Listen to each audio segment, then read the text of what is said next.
Factory আছে, revenue আছে, সেটা ভালো থাকবে, ঠিক না ভাই? শ্রমিকদেরকে ঠকিয়ে আপনি একটু রেভিনিউ অর্জন করতে পারবেন না, এটাই বাস্তবতা, ঠিক না ভাইরা? তাই আমি বলতে চাই, ঢাকা জেলা আশুলিয়ার সবচেয়ে বেশি শ্রমিকের দেশে এখানে যারা মালিক ভাইরা আছেন তাদেরকে সচেতন হতে হবে। আপনাকে মনে রাখতে হবে, শ্রমিক ভাইরা যদি ভালো থাকে আপনি ভালো থাকবেন, দেশ ভালো থাকবে, সমাজ ভালো থাকবে।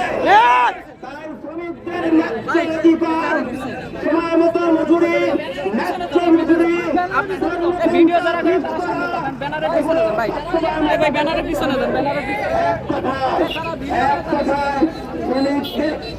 ইসলামিক রাজনীতি আইন যদি বাংলাদেশে বাস্তবায়ন হয় তাহলে সমাজ দেশ শান্তি পরিস্থিতি হবে, ঠিক করে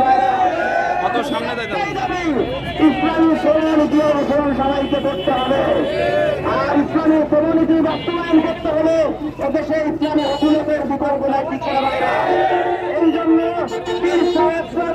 নেতৃত্বে সারা বাংলাদেশে ইসলামী আন্দোলন, শ্রমিক আন্দোলন, ছাত্র আন্দোলন, যুব আন্দোলন করছে উঠেছে, ঠিক করে বাইরা।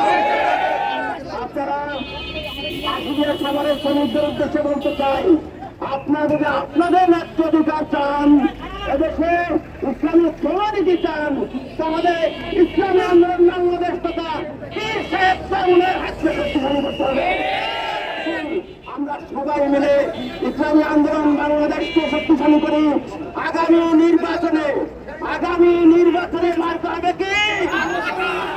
একটাই মার্কা আগামী নির্বাচনে আমরা দেখতে চাই।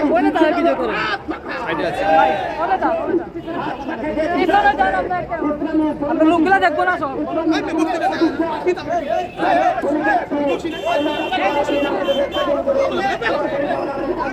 প্রচার করবেন না, না তো আমার পিছনে ক্যামেরার লোক এত দূর থেকে ভিডিও বুঝলাম না।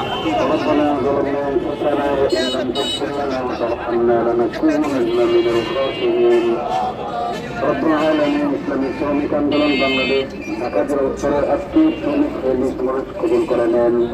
ইসলামী হুকুমত কায়েম করে দেন। আল্লাহ তাআলা আমাদের সকলকে আপনি মাফ করে দেন।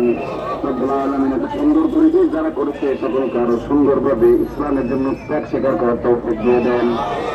রব্বুল আলামিন শ্রমিকের অধিকার বাস্তবায়ন করার তৌফিক দিয়ে দেন। সুবহান রাব্বিকা রাব্বিল ইজ্জাতি আম্মা ইয়াসিফুন ওয়া সালামুন আলাল মুরসালিন আলহামদুলিল্লাহি রাব্বিল আলামিন আমিন বিরহমাতিকা ইয়া আরহামার রাহিমিন। সবাইকে ধন্যবাদ। অনেক কষ্ট করে চেষ্টা করে আপনারা একটা শ্রমিক আন্দোলন ঢাকা জেলাকে অংশগ্রহণ করেছেন। আপনাদের সবাইকে আমি আন্তরিক শুভেচ্ছা ও ধন্যবাদ জানাচ্ছি। আপনারা যার ভালো শান্তিপূর্ণভাবে পালন করে যাবেন, এরপর বিশৃঙ্খলা উচ্ছৃঙ্খল করবেন না, ইনশাআল্লাহ।